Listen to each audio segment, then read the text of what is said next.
Bonjour à tous, je vous propose de réaliser une délicieuse tarte au citron meringuée, un grand classique de la pâtisserie française que nous allons découvrir ensemble. A tout de suite. Pour commencer, nous allons réaliser un fond de tarte avec 300 à 350 g de pâte sucrée. Nous allons réaliser une tarte à partir d'un cercle de 26 cm de diamètre. Pour commencer, nous allons le beurrer. Donc tout simplement, à l'aide d'un morceau de beurre, on fait tout le tour de l'intérieur du cercle. Et pour l'instant, on le met de côté. Cette pâte sucrée que vous pourrez réaliser facilement à partir de la vidéo que vous trouverez sur ma chaîne, sort du réfrigérateur. Je vais donc la travailler à l'aide de la paume de la main pour l'assouplir et pour pouvoir l'étaler par la suite. Je vais maintenant poursuivre à l'aide du rouleau en l'étalant progressivement. Je farine légèrement la pâte en dessous pour éviter qu'elle colle. On doit obtenir une épaisseur de pâte de 3 mm environ. Donc régulièrement, on fait tourner son abaisse de pâte et on vérifie son épaisseur. Mon abaisse de pâte est suffisamment grande par rapport au cercle. Je vais maintenant l'enrouler autour du rouleau, fariner légèrement le plan de travail, mettre le cercle et déposer la pâte par-dessus. Maintenant, première étape, je vais descendre la pâte au fond du cercle.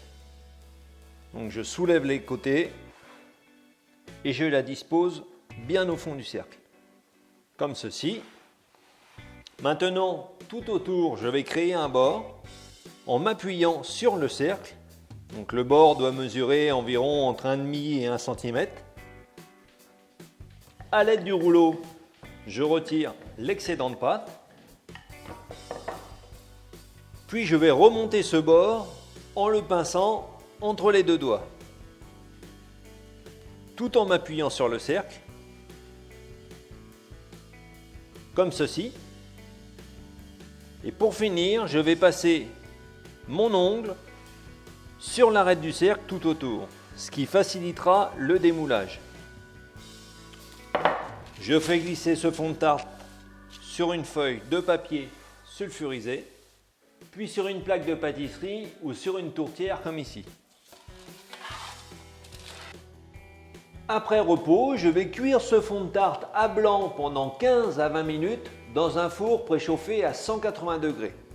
Et pour cela, je vais recouvrir le fond d'un papier cuisson et je vais garnir ce fond de tarte avec des noyaux spécial cuisson comme ici. Vous pouvez également utiliser de simples haricots secs que vous pourrez également utiliser plusieurs fois. Donc le but de ces plombs spécial cuisson, c'est d'éviter que la pâte ne gonfle et qu'elle reste bien en place puisqu'elle n'a pas de garniture. Il ne me reste plus qu'à enfourner ce fond de tarte. Pour la crème au citron, je vais avoir besoin de 30 cl de jus de citron. Vous pouvez également utiliser du pulque au citron, 200 g de sucre semoule, 150 g de beurre, 4 jaunes d'œufs, 2 œufs entiers et 25 g de maïzena. Dans une casserole, je commence par verser le jus de citron et je le fais chauffer jusqu'à ébullition. Pendant ce temps, dans une bassine ou un récipient, je verse les jaunes d'œufs, je casse les œufs, j'ajoute le sucre semoule et je blanchis l'ensemble à l'aide d'un fouet. Je termine en ajoutant la maïzena que je mélange également. Donc on fait attention de ne pas avoir de grumeaux, mais avec la maïzena c'est assez simple. Lorsque le jus de citron arrive à ébullition, je le verse sur ma préparation à base d'œuf et je transvase le tout dans la casserole. Je vais maintenant cuire cette crème à feu moyen tout en remuant régulièrement. La crème va épaissir au fur et à mesure de la cuisson. Et quand on arrive à ébullition comme ici, je vais poursuivre la cuisson pendant 1 minute. comme ceci. Et maintenant, je retire la casserole du feu, la cuisson étant terminée. Avant d'ajouter le beurre, je vais laisser tiédir cette préparation. Pour la simple et bonne raison, c'est que si on l'ajoute maintenant, le beurre va fondre tout de suite et on va perdre de l'onctuosité. Alors que si on l'incorpore quand la crème est tiède, on va conserver toute l'onctuosité du beurre. En fin de cuisson, je retire les noyaux en soulevant la feuille. Et je vais remettre ce fond de tarte à cuire quelques minutes. À la sortie du four, je débarrasse le fond de tarte sur une grille et je le laisse refroidir. La crème a tiédi, je vais maintenant incorporer le beurre. Je mélange avec le fouet. Donc bien sûr, comme la crème est moins chaude, le beurre fond progressivement et il conserve l'onctuosité. Voilà, le beurre est bien mélangé. On a une crème bien onctueuse. Donc on insiste, il faut bien que le beurre soit complètement fondu. Maintenant, je fais glisser le fond de tarte sur un plateau de présentation. Je retire le papier cuisson et le cercle.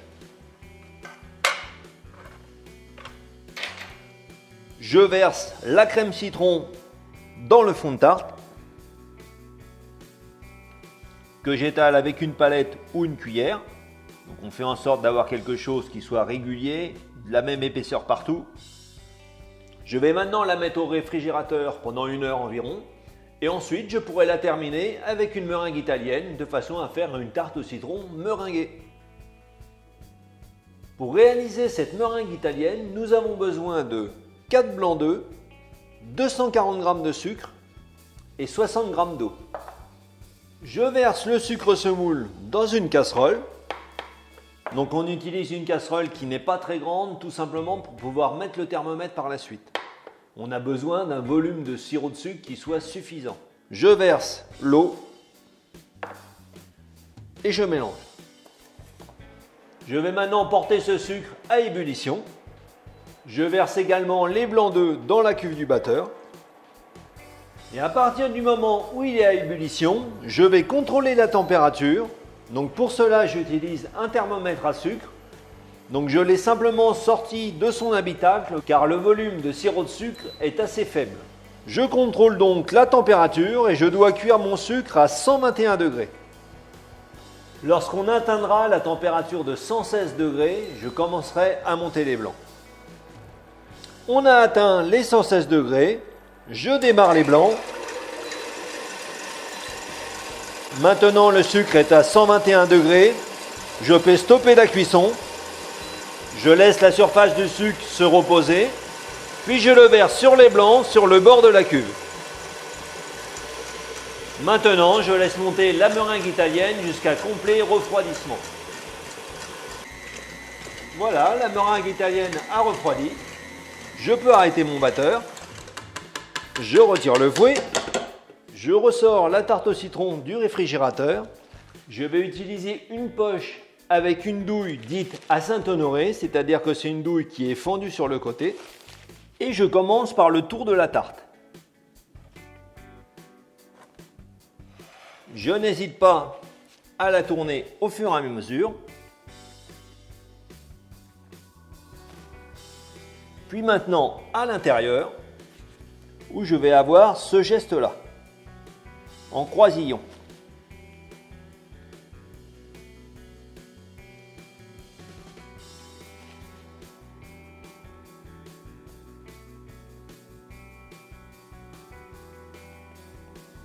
Il ne me reste plus qu'à colorer la meringue. Pour cela, j'utilise un chalumeau de cuisine.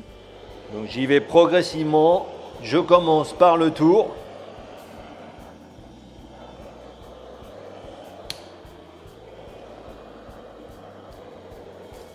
Comme ceci. La tarte au citron meringuée est terminée.